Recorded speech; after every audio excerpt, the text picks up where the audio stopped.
Martin, let's start by having a look at this recent spate of terror attacks across Europe, really starting with the most recent one, this brutal killing of a priest in Normandy. I don't know what you want me to say about it. One is that the guy was at the top of the terror watch list in France, been released on a tag, just to sort of run around and do what he wanted.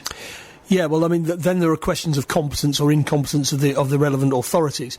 But, of course, if we're going to compare what's happened now to what happened in the past, you've got to realise that in the past, the terrorism of the Brigata Rossa in Italy, of the Movimento Sociale Italiano, the right-wing terrorists, and other groups were all orchestrated by the intelligence services.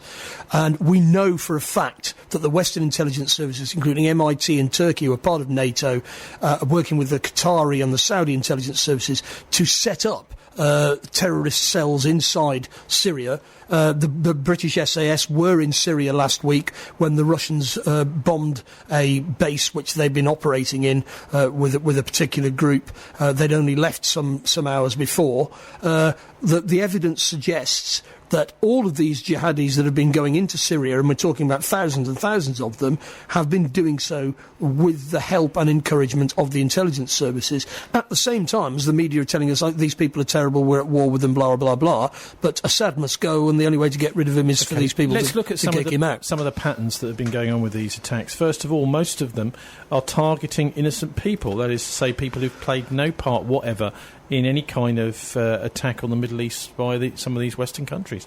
Well, that's quite right. And Vincenzo Vinciguerro, who was a fascist terrorist in Italy, who was eventually caught by the police. And, of course, we know what happened in Italy because the police didn't sit on their hands. They did investigate, and they uncovered the fact that it was the intelligence services who were behind it. And he said, well, the point about it is that we do attack people at random, the general population, because we're trying to terrify people. If you've got people who are suicide bombers, you can carry out hits on hard targets, never mind tube trains and priests. But this attack wasn't carried out by Vincenzo Vinciguerro, was it? No, he was involved in the Bologna bombing of Bologna railway station. What I will point out, though, is that almost every single case we've had of these, the suspect has been killed by the police. Well, indeed, because what you do is you set these patsies up. They go out looking for people who've got a Muslim background, but usually, and don't forget, you've got plenty of disaffected youth in a place like France who are Muslim origin, but actually in trouble with the law through drugs the guy that ploughed through the people, apparently with his truck in Nice, wasn't a Muslim at all. He had no actual Muslim connection. He was of a Muslim extraction, even though he's got no Muslim beliefs. Middle Eastern, you could call him. Yeah. Certainly not Muslim. No, but he wasn't a Muslim in the sense of a practising Muslim, but he was from, his family were Muslims, etc. Also, of course, incidentally, the secret police in France have insisted that all video footage of the attack is to be deleted, because they don't want. They claim that they don't want other people being radicalised by looking at this footage. Okay, before we get but at the same time, the local police are saying, "Hang on a minute, what do you mean we're going to get rid of all the footage?" Before we get off Normandy, there is a tradition, if you want to call it that, it's a pretty hideous tradition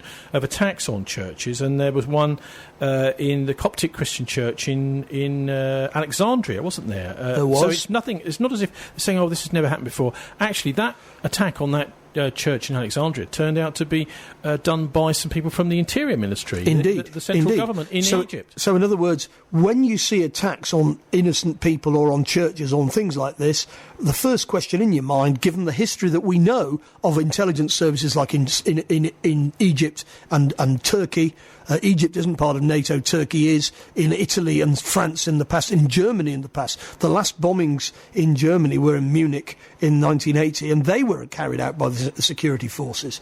Now, people have got to realise that in the past, we have overwhelming evidence through police investigation that the Western security forces have engaged in what is known as false flag terrorism.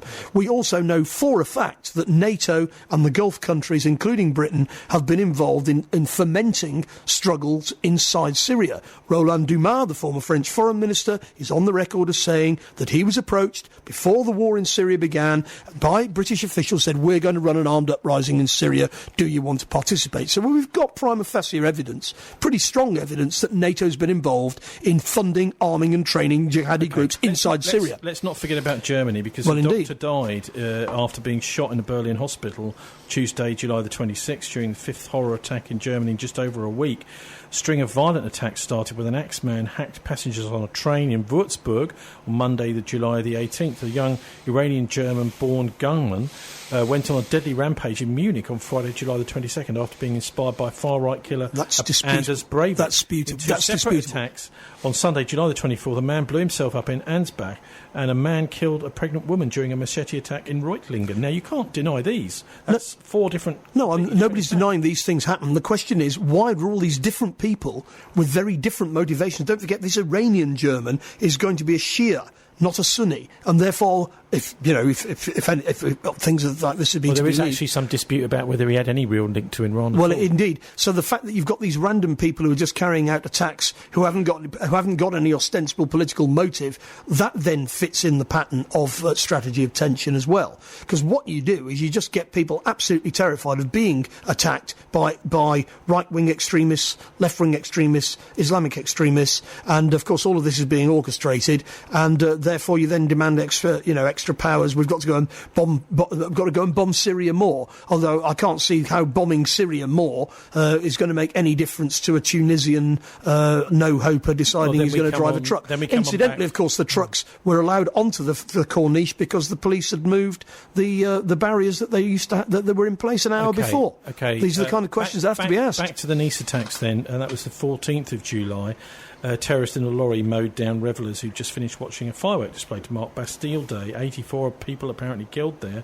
The attacker, Mohammed Routledge, gosh, difficult to pronounce that one, Tunisian-born French citizen, was shot dead by security forces. Martin, you mentioned that the French central government instructed the Nice City Council and the mayor to destroy all CCTV footage. Well, now a French officer has claimed the Interior Ministry made her alter her Nice attack report. Her name's Sandra Bertin, and she was in charge of Nice's CCTV control room. She told the Journal du Dimanche newspaper on Sunday an unnamed Interior Ministry official contacted her after the attack and ordered her to alter the report for the night of the incident, basically saying that she'd seen central government police in certain places where they weren't there on the CCTV. Well, this when you get tensions between local police officers with their democratic accountability and the intelligence services, this is another red flag that we're dealing with potential false flag terror. And of course, what happened in Italy in the end is that the local police forces, working with the magistrates, carried out their independent investigations, and Imposimato, who's the head of the Italian Supreme Court, wrote a book about all of this, came out in 2012, La Repubblica dei Stragi Impuni, the Republic of the Unpunished Massacres, where he pointed the finger firmly at NATO intelligence services for the bombing of Bologna railway station, let's go back to the Brussels bombings. That was March the 22nd, killed 32 people and wounded more than 300 other victims in a day of terror. 2 suicide bombings at Brussels airport and another bombing at a metro station in the Belgian capital. Well, the very least you can say about this is that these jihadists have been encouraged by the Western powers to go to Turkey and to infiltrate into Syria and via Jordan to fight against Assad. And therefore, they have encouraged these very terrorists that then turn around and come back and attack them. So you could say it's blowback. But I think it's worse than that. I think that in actual fact, this is an orchestrated terror campaign by the Western intelligence services. That's pretty much what the Russians have been saying. And, of course, they've got their own sources of information that aren't just looking at the internet. Well, it's not just the Russians saying that. There's actually quite a lot of alternative media around the Western world saying exactly the same, particularly they won't things like the Voltaire Network by Thierry Mason, who was one of the first people to call out the 2001 9/11 attacks. OK, then we had, before that, we had November the 13th, 2015, the Paris attacks, 130 victims killed. Is there anything you'd point to that, which has kind of transpired since, which we weren't told at the time? Well, there are loads of anomalies with all of these events. Obviously, the things we know most about are the ones which happen in our own country. So the 7/7 attacks, we've comprehensively looked into we're talking about the Paris attacks. The Paris attacks, one of the things I would say is that it certainly looked as if these were done by professional soldiers, not by somebody who was just some kind of fanatic. Well, the other odd thing, why would the Kouachi brothers go out on a rampage and leave their ID very conveniently in a car, and so that they can then be identified and assassinated? And one thing that would you do that if you were a terrorist? Pointing to as the start of this was January the 7th last year. That's the Charlie Hebdo attack. Anything you'd like to point out about that? Well, I'm just talking about the Kawachi brothers who were blamed for it and then murdered, but they left, apparently, supposedly left their ID in the getaway car, as you would. You know, you'd go off to an assault like that carrying your ID, and then you take it out of your pocket and put it in the car seat as you ran away from the car. One of the things about that's the obvious thing you do. The police guard that was supposed to be there and was there every day for some reason wasn't there. Yep. All of these things tend to suggest that these are false flag attacks. You can never be sure, because especially when an event has just happened, what's got to be absolutely clear is we condemn these attacks. There is no excuse for them. The idea that Tony Blair's attack on Iraq is some kind of excuse for them. Tony Blair shouldn't have attacked Iraq. It was all evil, should never have happened. But nobody should think that gives any justification for any attack of this sort. And when MI5 said, as we're told, they said that, well, Tony Blair, we warned him that there would be more attacks if he attacked Iraq. I just don't think that's a legitimate line of inquiry. These attacks are wrong, whoever carried them out. But we suspect that the intelligence services are the true masterminds. Now, what can we learn from the Operation Gladio attacks, mostly during the 1980s? Because these were particular points where European governments weren't doing what the Pentagon wanted. Well, indeed. So the people can look this up. They just do a basic web search for Gladio, and they will find, for example, the 3 films made by BBC Two, for Frankovich by BBC Two, which came out in 1993, exposing all of this. I mean, most people in Britain simply do not understand that the Western intelligence services created Al-Qaeda and then claimed to lose control of it, although they still seem to be directing it. I mean, Al-Nusra Front, which is Al-Qaeda, Syria, the Russians were trying to bomb them the other day, and the Americans were saying, "Oh, don't bomb them; they're moderates." Now that's because they've been armed and trained by the Americans. So and General Petraeus, who used to be in charge in Afghanistan, openly said, "Well, we ought to support Al-Nusra Front in Syria, even though they're Al-Qaeda, because they're against Assad." And in actual fact, he's just saying what's already been happening. Most people out there, you know, the knowledgeable, the Syrian army, the Russian army, the Iranian army, they know Hezbollah, they know that the extremist jihadis, Sunni jihadis, are virtually all run from Qatar, Saudi Arabia, Washington and London.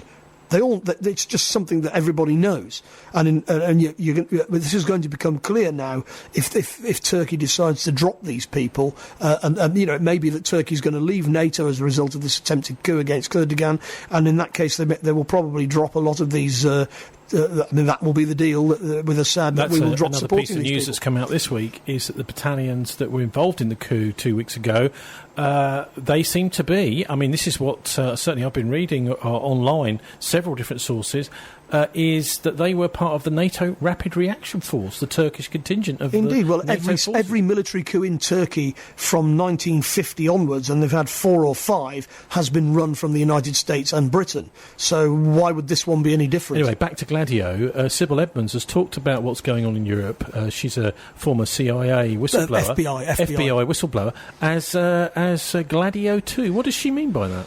Well, she just means Gladio. Gladio ultimately was investigations in the Italian Parliament, the Belgian Parliament, and the Swiss Parliament. And for those who were paying attention, there was an acceptance that, in actual fact, yes, the intelligence services had been behind the terrorism.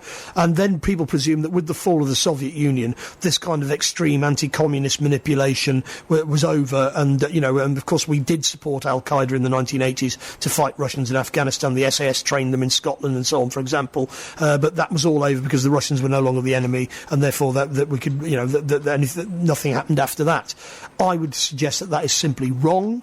That in actual fact, jihadi terrorism has been a tool of Western intelligence services since the 1980s, when the Safari Club was set up by the French intelligence services. All of these things are checkable. Don't take our word for it. Go and do your own research, and you will see that in actual fact there's a pattern here, and the pattern is NATO intelligence services engaging in false flag terror. You could actually look at the Gladio attacks back in the 1980s, mostly in Italy, but also, for example, the Baader Meinhof gang in Germany. There was the beer keller. Was it beer fest? Dortmund beer hall massacre. The beer.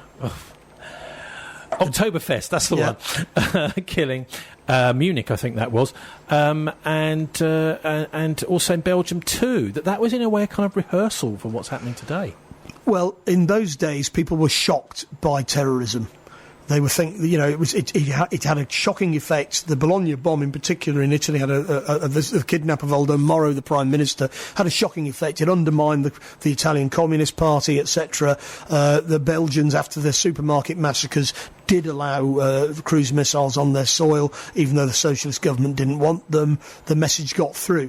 But I think that what's happened is because of the relative success of their previous outings, the intelligence services of the West, including the Israelis, have got more and more determined to carry out this kind of assault on all of us. The two of these recent attacks, we've had a German attack in Munich, we've had the Brussels attack in Brussels, of course, which is the headquarters of NATO.